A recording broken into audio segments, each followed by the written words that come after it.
Salve, salve, povo da cultura! Eu sou Mary Jory e está começando mais um episódio do Sim CT na Cultura. Muito além de música, das artes visuais e da dança, o hip hop também é educação, cidadania, formação e mobilização coletiva. E entender como esses processos acontecem é fundamental para fortalecer artistas, produtores culturais e coletivos em todo o país. Para conversar com a gente hoje, eu recebo o rapper, produtor cultural, técnico em gestão pública, membro fundador da Nação Hip Hop Brasil, fundador da Casa do Hip Hop Ribeirão Pires, presidente do Conselho Municipal de Cultura de Ribeirão Pires, integrante do Instituto Modernista e assessor parlamentar da deputada estadual Leci Brandão. É muita coisa. Sem mais delongas, seja muito bem-vindo novamente, né? Porque nos bastidores você me contava que é a segunda vez. Beto Teoria. Boa noite, Meire. Tudo bem? Muito obrigado pelo convite. Para mim é uma satisfação muito grande estar participando, né? Eu acredito que eu já participei em uma outra oportunidade na pandemia aí com o pessoal do sindicato e tal, que acho que é muito importante, né? Porque essa questão da organização dos trabalhadores e trabalhadoras é algo extremamente necessário e importante no nosso país. Então, parabéns não só aí pela luta, né, do sindicato, mas também por essa iniciativa de ter um espaço de cultura, ter um programa, ter esse espaço aqui de conversa, de bate-papo. Então, para mim é uma alegria muito grande estar participando. Obrigado pelo convite. Que incrível, que incrível. A gente fica muito feliz de receber você aqui. Hoje a gente vai falar de tanta coisa importante. Então, você que está chegando agora, fica aqui com a gente. Eu vou pedir para a Shirley rodar a vinheta. E, ó, ainda hoje, Programa Escola Nacional do Hip Hop. Ainda hoje, sobre o mandato lá da Alessi Brandão, que o Beto trabalha ali também como parlamentar. Sobre hip hop, muita coisa. Enfim, papo de vida. Pode rodar pra gente, Shirley. Rádio CT apresenta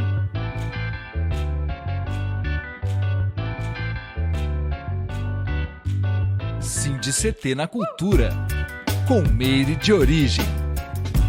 Um programa do Sindicato Nacional dos Servidores Públicos Federais da área de Ciência e Tecnologia do setor aeroespacial.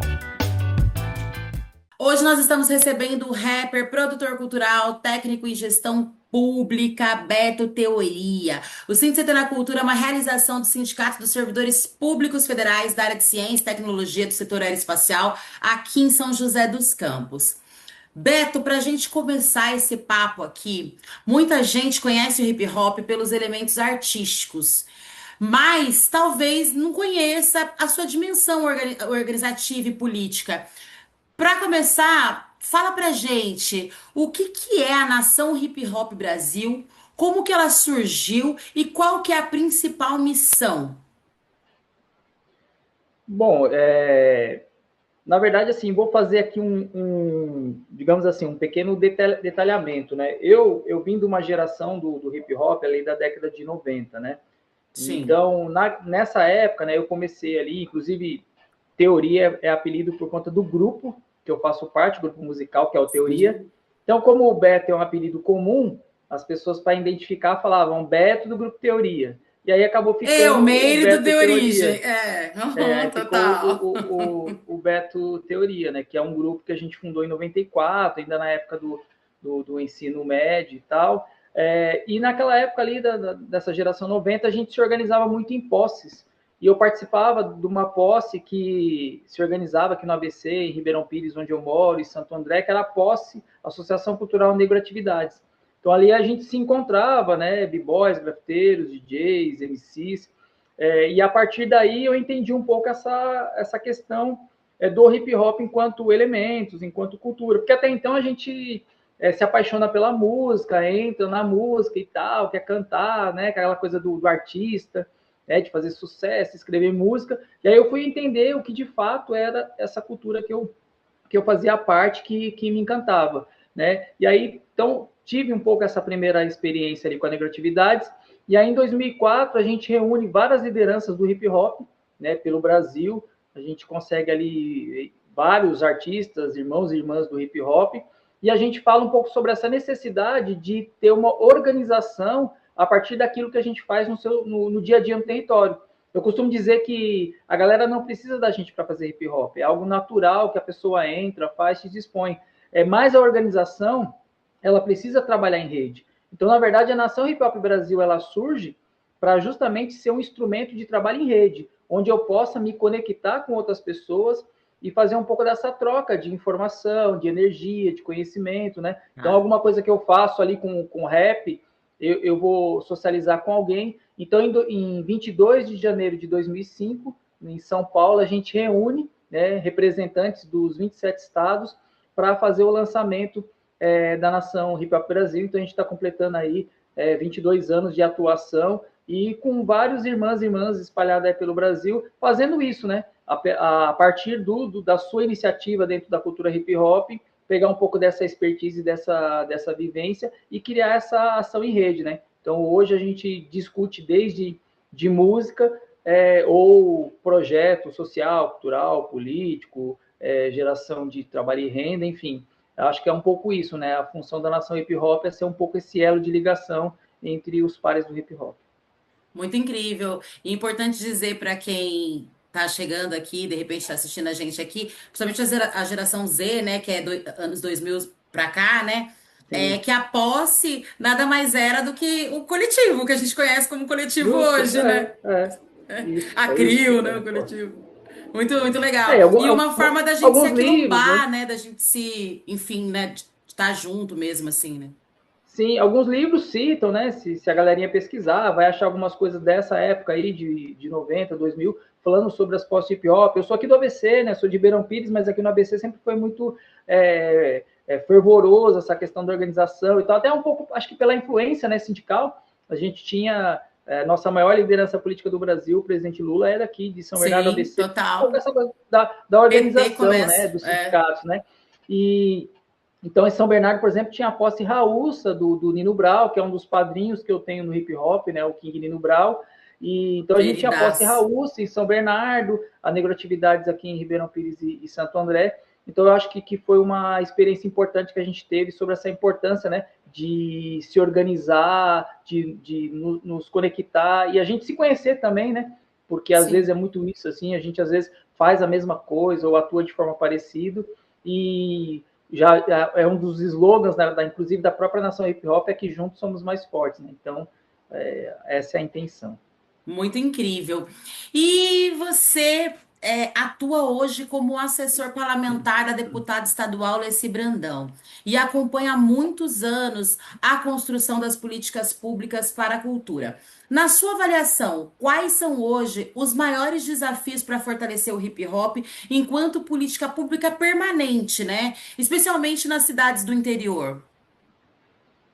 Eu acho que tem uma questão interessante aí, Meire, que talvez a galera do hip hop que se aproxima pela questão da música e da cultura, e tá tudo ok, eu acho que é isso mesmo, né? Uhum. O que nos cativa, o que nos traz essa coisa, né, dessa mágica da arte, né? Mas eu percebi dentro ali da minha atuação no hip hop que a gente precisava ocupar alguns espaços estratégicos, né? Para poder fazer cultura de uma forma mais e melhor. Porque muitas vezes a gente ia fazer um som e tal, e aí não tinha o palco era zoado, o microfone ruim, né? Ou às vezes você ia fazer alguma coisa e tinha que pedir autorização da prefeitura, mas a gente não sabia como fazer isso. Então isso me despertou também essa questão de, como que a gente precisa chegar? Como que a gente precisa fazer, né? E aí um pouco disso, dessa organização, eu fui me aprofundando mais. A própria Nação Hip Hop, nós tivemos uma oportunidade em 2005, logo depois da nossa fundação, e já dentro do mandato do presidente Lula, foi criado o Conselho Nacional de Juventude, né? E dentro do Conselho Nacional de Juventude tinha ali a cadeira do movimento estudantil, do movimento negro, e tinha também uma cadeira que era voltada ao hip hop. Inclusive, o MV Bill foi o primeiro integrante, né, representante do hip hop no Conselho Nacional de Juventude, foi a convite do presidente Lula. Eu lembro que na cadeira do esporte tinha o ex-jogador do São Paulo, Raí, que ele tinha uma fundação, que existe até hoje, que era a Fundação Gol de Letra. Então, eu comecei a entender um pouco dessa necessidade de se organizar mesmo, né? Enquanto cultura, enquanto rede, enquanto movimento cultural, mas é um movimento cultural como o hip hop que atua dentro do campo social também, dentro do campo da geração de trabalho e renda. E aí eu fui entendendo um pouco esse movimento. E mais ou menos em 2011, eu vou ocupar esse espaço, né? Depois de vários outros artistas que passaram por lá, como Ivy Bill, Aliado G, Hot Black, Mano Ox. Eu ocupo a cadeira do Conselho Nacional de Juventude. Eu fiquei no Conselho Nacional de Juventude de 2011 a 2014. E aí, nesse período que eu fundo a Casa do Hip Hop aqui em Ribeirão Pires e vou atuar mais nessa coisa da gestão pública, mas dentro desse olhar de gestão pública cultural, fazendo com que a gente possa entender esses mecanismos. E tem uma coincidência, porque, inclusive, em 2014, ali dentro do mandato da presidente Dilma, é quando surge ali o Sistema Nacional de Cultura. Hoje tem uma discussão muito mais avançada sobre o Sistema Nacional de Cultura, que é como se fosse o SUS, né? O SUS, ele trabalha em rede. Você tem a verba da saúde que sai federal, estadual e municipal. Então, a nossa luta é um pouco isso, né? Que você tem uma verba, que você tem um Sistema Nacional de Cultura para oportunizar que as pessoas que estão no território, ali no seu CEP, na sua região de moradia, possam ter acesso a esses direitos culturais. Quando a gente fala de cultura, né, em muitas cidades, por exemplo, eu acredito que no interior deve acontecer muito isso aí, São José, Caçapava e tal.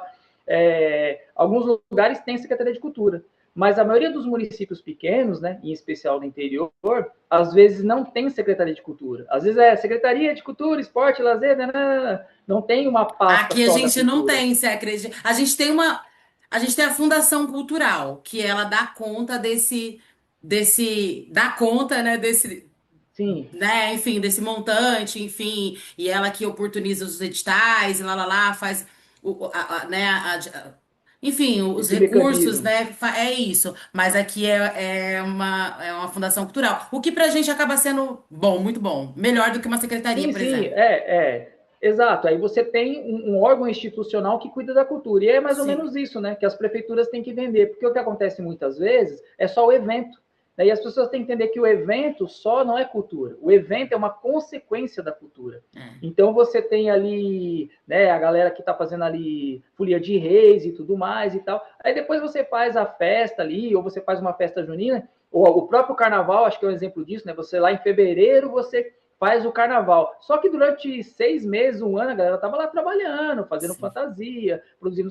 Então, as pessoas entender que o evento é só uma consequência do trabalho cultural. Então, a gente tem que oportunizar a cultura no dia a dia.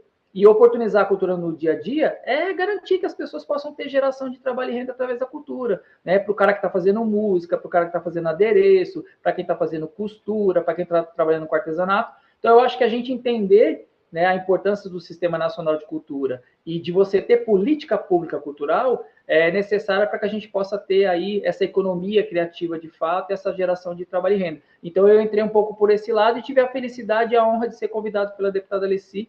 Ela conheceu a Casa do Hip Hop, conheceu o nosso trabalho aqui em Ribeirão Pires, em 2012, e há mais ou menos 5 anos eu estou lá com a nossa madrinha, que me convidou para fazer parte da equipe dela, justamente para cuidar um pouco dessa área aí da gestão pública cultural, falar um pouco sobre a importância da gente ocupar esses espaços estratégicos, que é fundamental para a gente também produzir e sobreviver.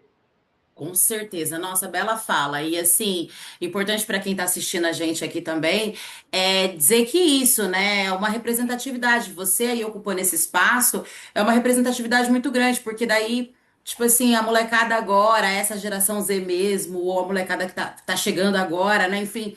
E fala, pô, o seu maloqueiro lá da ABC conseguiu ocupar esse espaço, né, esse cargo de poder e tudo mais. Eu também consigo, tá? E de alguma forma ajudar os meus e minhas, né? Porque é através das políticas públicas, inegavelmente, que a gente tem conseguido avançar com o hip hop no Brasil, né? A gente tem visto aí editais, cobre todo mundo? Não cobre todo mundo, mas já é um avanço enorme, né? Editais para batalha de rima, para sarau, edital para as mulheres, né? Tipo assim, com foco, né? Então, assim, para as mulheres do hip hop. Então, são construções políticas, né? Que prepassam esse ambiente também. Então, é muito importante. E você, inclusive, é conhecido como esse fundador da Casa do Hip Hop, né, de Ribeirão Pires. E você também, presidente do Conselho Municipal de Cultura de Ribeirão Pires, integrante do Instituto Modernista. O que toda essa bagagem, que é coisa pra... A gente tá falando de algumas, né? Mas coisa pra caramba, tão diversa, em áreas distintas, muitas vezes, te ensinou. Ou elas nem são distintas, elas conversam entre si? Não, é extremamente necessário isso, Meire, porque, na verdade, assim, eu diria que eu aprendi fazendo, né? E muita coisa eu aprendi pela necessidade que a gente, enquanto movimento hip hop, passava e ainda passa até hoje, né? É claro que tem uma galera do rap que chegou hoje, que está conseguindo empreender, que está conseguindo ganhar dinheiro, né? Tem uma geração, né? A geração aqui de 2010 para frente, que conseguiu chegar nesse nível. Mas a minha geração da década de 90, a maioria não ganhou dinheiro com rap. É Né? A geração nóis. 2000 não ganhou dinheiro com rap, entendeu? Então a gente tinha que sobreviver fazendo outras coisas. Então era um pouco isso, né? Eu estava ali na música com o Grupo Teoria, mas tinha que fazer outras coisas para sobreviver. E aí eu comecei a entender também que para me ocupar esses espaços estratégicos, né, que eu entendo que são espaços estratégicos de poder, né, e poder, quando eu digo assim, é poder você saber ocupar para as pessoas falar, nossa, aquele cara tá naquele espaço, mas ele sabe fazer, né? Então, eu acho Sim. que eu já passei por isso. Eu me lembro que uma vez eu apresentei um projeto, né, até então, hoje eu sou formado em gestão pública e produção cultural, mas na época eu não tinha formação acadêmica. E eu apresentei um projeto na Prefeitura de Santo André para uma secretária lá, um pessoal da educação, e a mulher olhou pelo projeto e perguntou assim para mim, quem que fez o projeto? Eu falei, fui eu. Mas quem fez a metodologia pedagógica? Eu falei, fui eu. Mas quem que montou a estrutura? Eu falei, fui eu. E ela questionava como se, tipo, eu não tivesse capacidade de Não fazer fosse aquilo, capaz. Olha. né? E aí eu falei assim, poxa, cara, mas como que é isso, assim, né? E aí me despertou um pouco dessa coisa também de buscar um pouco mais do estudo, da qualificação, porque era muito isso, assim, esse cara é do rap, esse cara é do hip hop, imagina que ele sabe escrever um projeto, ele não Não é sabe e tal. letrado, né? Tipo, E mesmo nessas questões que você falou, dos editais, que são instrumentos importantes e tal, mas tem uma galera nossa que, infelizmente, não sabe fazer um currículo, não sabe fazer um portfólio. Aí você fala, nossa, tem um edital bacana aqui de 15 mil, 20 mil, mas as pessoas não sabem escrever um projeto. não sabe. Então, Uma eu fui planilha, né, entender. de valores. Exato, Sim. Porque às vezes Porque é uma eu me linguagem lembro. técnica pra caramba ainda também, Exato, né? exato. A nossa madrinha, a deputada Alessia, ela costuma dizer isso. Ela fala, meu filho, nós que somos artistas, a gente está preocupado em fazer música, em produzir, escrever. A gente não está querendo saber como que é o edital, a parte jurídica, a lei. Eu sou artista, eu quero fazer arte, eu quero estar me preocupando com a questão artística. E a madrinha Alessia está mais do que certa, né? Então eu entendi que não tinha palco e luz para todo mundo, que nem todo mundo do rap ia chegar naquele nível. Então eu falei, cara, eu consigo fazer o que muitas pessoas, de repente, não conseguem fazer. Então, nos últimos 15 anos, eu entrei um pouco nessa linha da produção cultural, justamente para oportunizar, falar, não, eu vou chamar os caras para cantar, mas vai ter um palco da hora, um camarim da hora, eu vou escrever um projeto que nós vai captar um recurso para ter um cachê, uma moeda para todo mundo. Então, eu entendi que eu tenho uma música, né, que é algo que eu gosto de fazer, que eu amo, mas que eu também podia ajudar o movimento sem ser só em cima do palco, que eu também posso ajudar o movimento hip hop e a cultura fazendo isso, né, fazendo gestão, que é algo extremamente necessário, né, não só no hip hop, viu, Meira? A gente tô falando, obviamente está falando aqui da questão do hip hop, mas eu conheço uma galera do samba e do pagode que também se ferrou com isso, de, tipo assim, às vezes ter oportunidades e não saber ocupar, né? E até hoje, tem uma galera do samba e do pagode, o cara faz o pagode no final de semana ali, o barzinho e tudo mais, mas na semana trabalha de Uber, trabalha, né, em alguma empresa e tudo mais. Não que ele seja digno, graças a Deus, né? As pessoas têm essa oportunidade, mas o que eu digo é o seguinte: no Brasil, sobreviver de cultura é muito difícil e a gente precisa lutar com isso. Nós precisamos oportunizar Fato. que os artistas ganhem dinheiro com música. A Sim. gente tem que lutar para que as pessoas possam receber recursos e sobreviver com a música, com a cultura, porque não é muito ruim, né? Você ter tantos talentos por aí e a galera ter que ficar em subempregos para se manter, né? Aliás, sobreviver, não é nem se manter, sobreviver. Muitas vezes ali a pessoa Literalmente, trabalha para sobreviver e aí fazer cultura de vez em quando ali no sem final de contar semana a para sobreviver. manutenção, né? A manutenção das nossas artes não é barata, né? Às vezes um grande agente de depressão mesmo, assim, em mim, nos meus, né? Todas as pessoas, acho que das artes, sobretudo arte independente, passa por isso, que é esse rolê, que você vai gravar um clipe, você precisa fazer uma música, gravar uma música no estúdio, ter um beat, aí gravar o videoclipe, aí ter um dinheiro para poder impulsionar ou fazer, seja lá, né, como que for, fazer uma capa legal, fazer. Então, assim, não é barato, né? E às vezes a pessoa acaba tendo que De tirar forma de alguma. casa. O edital, Não só às vezes, isso, ajudaria nisso. Então, aí a pessoa nem sabe, né, fazer. Então, assim, é duro, né? E dentro de um espaço, muitas vezes, o hip hop ainda é e era muito mais machista, né? Ainda continua sendo um espaço machista, mas já foi muito mais que isso. Sim. Isso para nós homens, mas para as mulheres era muito mais difícil ainda, porque ela muitas vezes chegava em casa, né? O cara ia lá fazer o beat, ia escrever. As mulheres muitas vezes a chegar em casa ainda ia ter que se ocupar com as tarefas de casa, cuidar das crianças. Então, assim, se para os homens, de uma forma geral, fazer isso, né? Ter o seu trabalho para sobreviver e fazer arte, fazer cultura, imagina para as mulheres. Então, Sim. É algo extremamente importante, né? Que a gente luta para que as pessoas possam ter condições de sobreviver com a arte, sobreviver fazendo aquilo que gosta, né?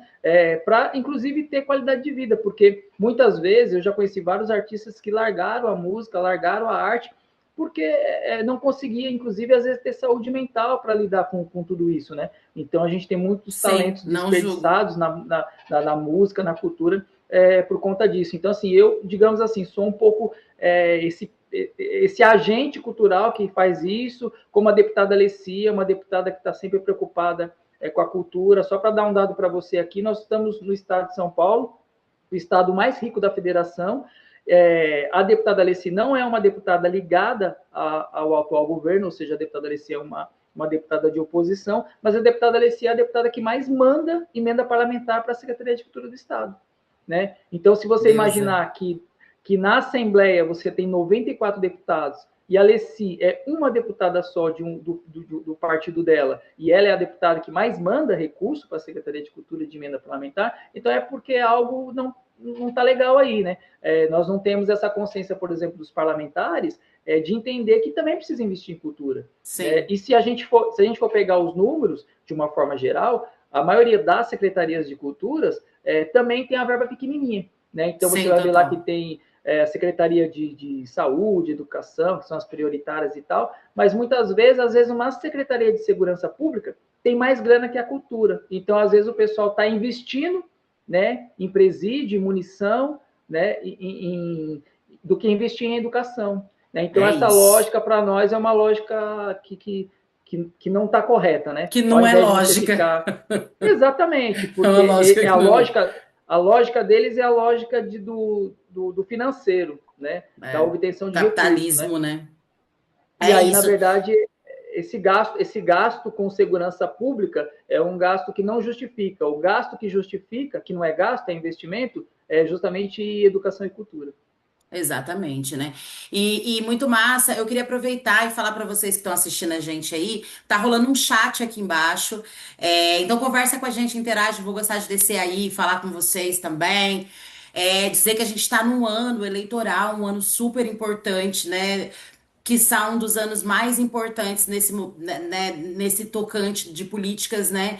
Porque realmente, assim, hoje a gente, com o avanço das redes sociais, com o avanço da internet, a gente tem a polarização, a gente tem muita fake news rolando, muita coisa. Então, importante a gente também estar atento a esses processos, porque é isso, né? Ah, mas eu sou comunista, não voto. Mas, assim, pensar que se você não vota, que é o único momento que você consegue exercer o seu direito, você também não pode cobrar. E tudo isso que o Beto tá falando só é possível se a gente tem pessoas nossas lá e se a gente faz essa cobrança, né?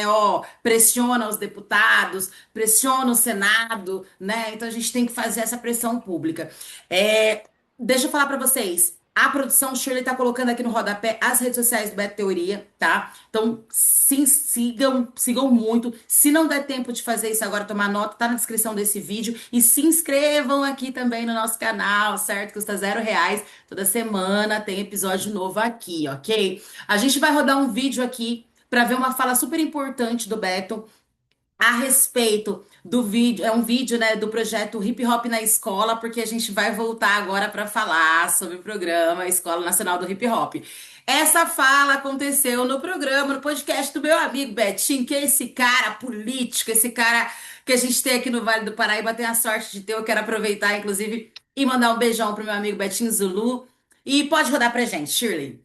Hoje o Júnior, aquele que a escola falava que era problemático, e ele ouviu de professores falando que ele não ia ser ninguém na vida, hoje ele é é O uma dono da pessoa... empresa X, Não, né? O seu. ainda não chegou nesse nível. Mas é um menino que se formou no sim, Senai, se formou na ETEC e hoje trabalha numa multinacional no grande ABC, né? Faz parte dessa geração de metalúrgico no ABC. E para quem conhece o ABC Paulista sabe que você ser metalúrgico na região do ABC e você trabalhar numa multinacional no ABC é algo extremamente importante. Então, aquele menino que falavam para ele na escola que ele não ia ser ninguém na vida, hoje venceu na vida e mostrou que o problema não é, muitas vezes, aquele jovem. O problema hoje, em grande maioria, é que a rua é mais atrativa que a escola. Então, um programa como esse, como o Hip Hop na Escola, vai servir exatamente para mostrar isso, que a escola precisa ser atrativa, que os professores, que o corpo docente também pedagógica precisa entender que cada indivíduo tem o seu tempo, né? Eu tenho uma forma de pensar, de fazer, de agir, o Fred tem outra, você tem outra. Então, a escola também precisa entender. Eu sei que a escola hoje, inclusive falando aqui do estado de São Paulo, acredito que de Minas Gerais também não deve ser muito diferente, não é a escola ideal, porque as pessoas não investem em educação, não investem em cultura, né, sucateiam as escolas, não valorizam os professores. Mas a gente também precisa fazer essa força-tarefa de transformar a escola num ambiente melhor. Então, se o hip hop pode dar essa contribuição para que a escola possa ser um ambiente melhor, que a gente faça essa força-tarefa para mostrar para os professores, para mostrar para os gestores, olha, dá para fazer uma escola diferente sim, dá para fazer uma escola atrativa. O que não dá é para você colocar uma criança hoje numa escola integral, ela ficar o dia inteiro, e a escola que eu vou hoje, e eu tive a felicidade de ir visitar a escola que eu estudei, ela tem praticamente o mesmo formato que tinha quando eu me formei em 1994. Então, assim, essas coisas precisam mudar. O hip hop precisa avançar, mas a sociedade como um todo também precisa avançar. E isso depende da gente, depende da nossa luta, da nossa participação. É isso aí, Beto. Recentemente ganhou, né, destaque o programa Escola Nacional do Hip Hop, né? Mas para quem ainda não conhece, explica pra gente qual que é a proposta desse programa e quais oportunidades ele oferece para artistas, educadores, produtores culturais e agentes do hip hop em todo o Brasil. Na verdade, o decreto da Escola Nacional de Hip Hop, ele foi feito recentemente, né, através do Ministério da Educação, junto ao governo do presidente Lula, e a ideia é que a Escola Nacional do Hip Hop ela seja um instrumento, né, para auxiliar nessa demanda pedagógica, né, dos espaços de ensino do país. E acho que é importante ressaltar o seguinte, que o hip hop, de uma forma geral, ele quer ser um colaborador, né? Como a gente, como sociedade civil, quer contribuir para a melhoria da educação. Então, assim, o ciclo pedagógico, toda aquela grade pedagógica que a escola faz, né, que o ensino público apresenta, vai continuar, né? A gente apenas vai colaborar. Eu costumo dizer o seguinte, que, de uma forma geral, as escolas, em especial as escolas públicas, muitas vezes ela não é atrativa, né? Os jovens não querem ficar na escola porque não se sentem atraídos pela escola. Então, quando você tem algumas atividades extracurriculares, né? Então, o hip hop pode ser uma atividade extracurricular, a capoeira pode ser uma atividade extracurricular, atividades musicais, de uma forma geral, pode ser atividades extracurricular, você consegue com que a escola possa ser mais atrativa. Então, na verdade, o hip hop, a Escola Nacional do Hip Hop, a proposta é exatamente essa, que ela possa adentrar nas escolas, obviamente com esse acompanhamento pedagógico ali dos profissionais, dos docentes da área da educação, e auxiliar nisso. Então, eu, por exemplo, tive a felicidade, né, de elaborar um projeto em 2009, que eu consegui ser premiado pelo Ministério da Cultura em 2009 com esse projeto, que era justamente o projeto Hip Hop na Escola, no qual eu cito ali no programa, no podcast do nosso amigo Betinho Zulu, aí do Vale, que era exatamente isso. Quando eu pensei no projeto, no Hip Hop da Escola lá em 2009, era exatamente pegar os 4 elementos do hip hop e fazer ele integrado às disciplinas escolares. Então, por exemplo, você pegar o rap, né, a gente que é MC e tal, eu quero escrever um rap sobre tal questão. Vai lá estudar, vai pegar o tema, ou às vezes você quer fazer um pouco ali uma rima diferente, né? Então, como que é? O que é verso, o que é prosa, né? O que é poesia? Como que eu elaboro um texto melhor? Eu, por exemplo, aqui no Grupo Teoria, a gente tinha o Teoria Break, né? Hoje os caras já tá tudo tiozão, já baixando os 50 anos, mas naquela época a galera dançava, dava salto mortal, fazia uma série de questões, Meire, e não se preocupava com uma coisa importante, que era a anatomia do corpo. Isso é biologia, isso é educação física. Hoje está todo mundo tiozão com os joelhos estourados, porque muitas vezes não se preocupou, né, que tinha que fazer educação física do corpo, que tinha que cuidar daquele corpo, né? A gente está aqui nessa questão virtual, né? Nós estamos aqui no digital, né? E eu costumava dizer na escola que eu poderia ir ali na escola, bater uma palma, e se eu batesse uma palma, eu estava fazendo um som analógico. Mas se eu gravar essa palma, ela vira um som digital. Assim como o DJ, né? O DJ trabalha um pouco essa coisa da matemática, da física, né? Imagina você falar sobre a velocidade do som, né? O som batendo nas caixas. Isso é física, velocidade do som. Né? O DJ, inclusive, né? Você tem aí uma grande parceira aí, a Gabi Lucas, que é DJ, né? Então, como que a gente faz aquela coisa da marcação do compasso, né? Do tempo, né? Então, no break, você, para dançar, tem que ter ali o compasso musical, como o DJ também. Então, você consegue trabalhar isso, né? A matemática, a física, a biologia, falar sobre a questão da anatomia do corpo, né? Como que a gente faz uma boa rima, Português, né? Português, exatamente, total. né? Eu usava muito a rima do Racionais, né? Din, din, dom, o rap é o som que emana do Opala, né? Então, tipo, o que é emanar? Então, você imaginar, né? Aquele cara no Opalão, o cara curtindo o som dentro do Opala, e o som tava o quê? Emanando do Opala marrom. Então, às vezes, você pode pegar uma letra do Racionais ou de qualquer outro rapper e fazer a interpretação de texto com esse rap. Então, eu acho que é isso, assim, o Programa Nacional da Escola Nacional do Hip Hop, ele é um decreto, né? Obviamente, as escolas precisam aderir, né? As escolas, não é algo assim automático, as escolas, os municípios precisam aderir a esse programa, mas eu acho que os artistas, os educadores do hip hop podem auxiliar exatamente nisso, fazer com que a escola seja uma escola dinâmica, atrativa e que possa auxiliar nesse processo de educação e de alfabetização. Então, assim como o hip hop e outros elementos culturais, mas como eu costumo dizer, né, o hip hop quer se somar à educação. Nós não queremos criar nenhum tipo de ingerência, tampouco roubar o espaço de quem está lá capacitado e formado para isso. Queremos ser apenas colaboradores do território. É isso mesmo. Muito bom. E parafraseando novamente Racionais, né? O Brau cantou o problema com escola, eu tenho mil fitas. E é interessante esse programa para que essa premissa ela deixe de existir, né? Para que essas crianças, adolescentes, jovens, né? Enfim, frequentem esse ambiente escolar.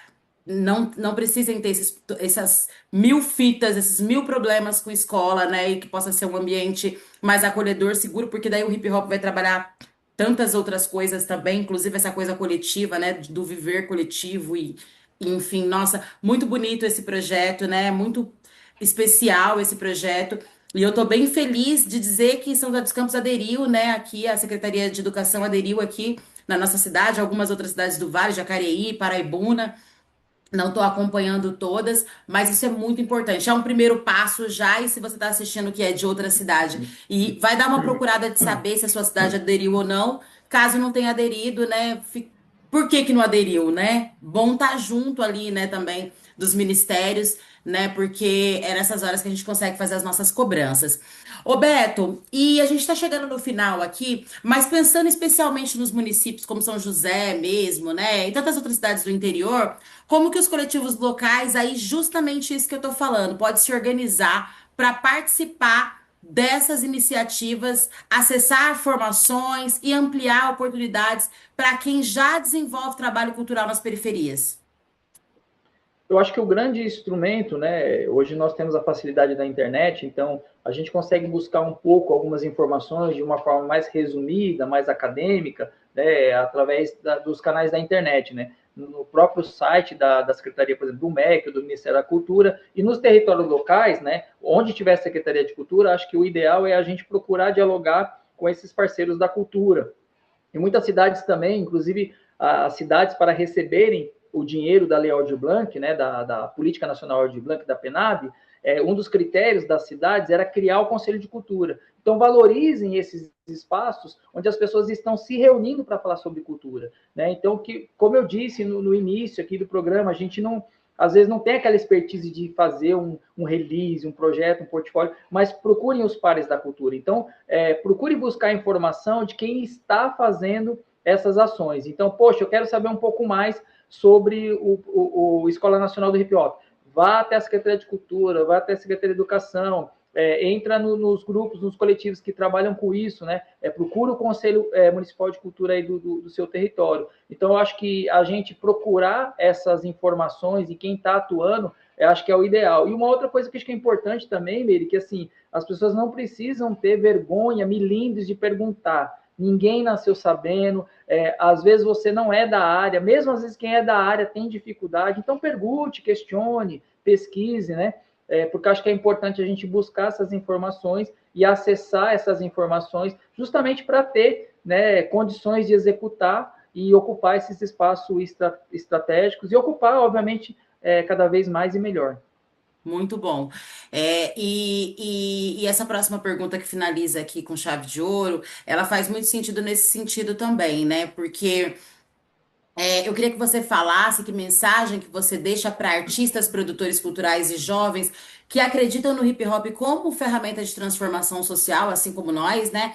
E que de repente desejam estar mais próximo de articulações como a nação hip hop, né? Dentre outras, Frente Nacional de Mulheres no Hip Hop. Hoje a gente tem muitas, né, muitas antigas posses, né, coletivos aí se articulando por todo o Brasil, né? Mas que mensagem que você deixa para essas pessoas, né? Enfim, que constrói o hip hop no nosso país?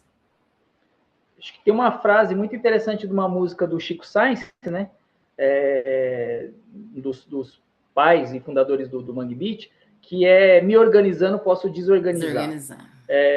Então, me organizando, posso desorganizar. Então, a gente, né, enquanto indivíduo, né, a gente tem que entender isso. Eu preciso me trabalhar, me entender, para que eu possa ocupar esses espaços, né? E se alguma coisa tiver organizado, eu vou lá e ajudo a continuar a organização. Mas se eu precisar desorganizar para mostrar que está errado, a gente vai desorganizar também. Então, a gente não pode ter medo do enfrentamento. Mas se eu não tiver organizado, eu não vou conseguir reclamar da pessoa do lado, né? Então, eu acho que não dá para você, de repente, cobrar alguém. Nossa, e aí, você ouviu minha música? Mas e você? Já ouviu? Você já gravou você cantando? Você já se ouviu cantando? Porque, de repente, você convida as pessoas para ir no seu show para te ver cantar, mas você nunca se preocupou em gravar você, para ouvir sua voz, ouvir a sua música, ouvir a sua dicção. Então, eu acho muito importante que a gente possa se organizar, né, para avançar cada vez mais. E o hip hop não é diferente, né? Para o rapper, para o MC, para o DJ, para o grafiteiro. Então, o cara que é advogado hoje, ele estuda, ele trabalha para, de repente, se formar juiz, né? Ele tem um objetivo, né? Ele busca isso. Então, acho que os MCs aí, de repente, hoje você está escrevendo, participando de batalha, mas qual que é o seu objetivo? Qual que é o seu sonho? Então, se organize, né? Porque é uma forma gradativa, né? Talvez hoje você não consiga, mas valorize aquilo que você faz hoje, faça com qualidade, porque aos poucos as coisas vão avançando, né? Então, a gente precisa acreditar no nosso trabalho, a gente precisa valorizar o nosso trabalho e se dedicar, né? Essa coisa de fazer de qualquer jeito nunca foi interessante. Na verdade, quer cantar? Pô, ensaia, escreve, estuda, faz da hora, que uma hora o negócio vai aparecer, uma hora vai brilhar. Assim como muitas vezes o cara que era um pequeno advogado hoje conseguiu virar juiz, é porque ele se dedicou. Alguém que de repente entrou ali numa faculdade, às vezes conseguiu fazer ali um cursinho, com muita dificuldade fez, né, virou técnico de enfermagem e hoje está fazendo medicina. E como eu costumo dizer, para nós que veio da quebrada, nunca foi fácil. Para quem veio de família pobre, quem veio de família com dificuldade, para quem veio de família assalariada, nunca foi fácil. Então, a gente precisa oportunizar também todos os momentos que a gente tem, tudo que a gente consegue, mesmo que pequenininho, valorizar, né? E buscar com que isso possa ser um espaço de qualificação. E, às vezes, também não tem receita pronta não, viu, Meire? Eu fiz 1 ano de faculdade de Sociologia, pagando.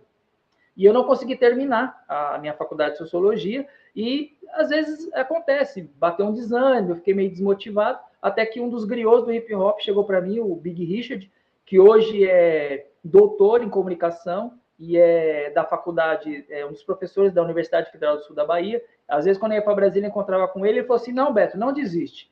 Você é referência, você é um cara guerreiro, você tem que estudar. E eu que estava pagando faculdade de Sociologia, fui fazer Enem, fui fazer ProUni, para conseguir uma bolsa integral e me formar em gestão pública. Então, às vezes é isso. Às vezes o caminho que você desenhou, pode ser que no meio do caminho ele mude um pouquinho. Mas quando você se dedica e você leva a sério, as coisas acontecem. Então, galera, se organize, foco, que vai dar certo. Que demais, muito bom te ouvir falar. Beto, quero te agradecer por essa troca inspiradora, muito rica.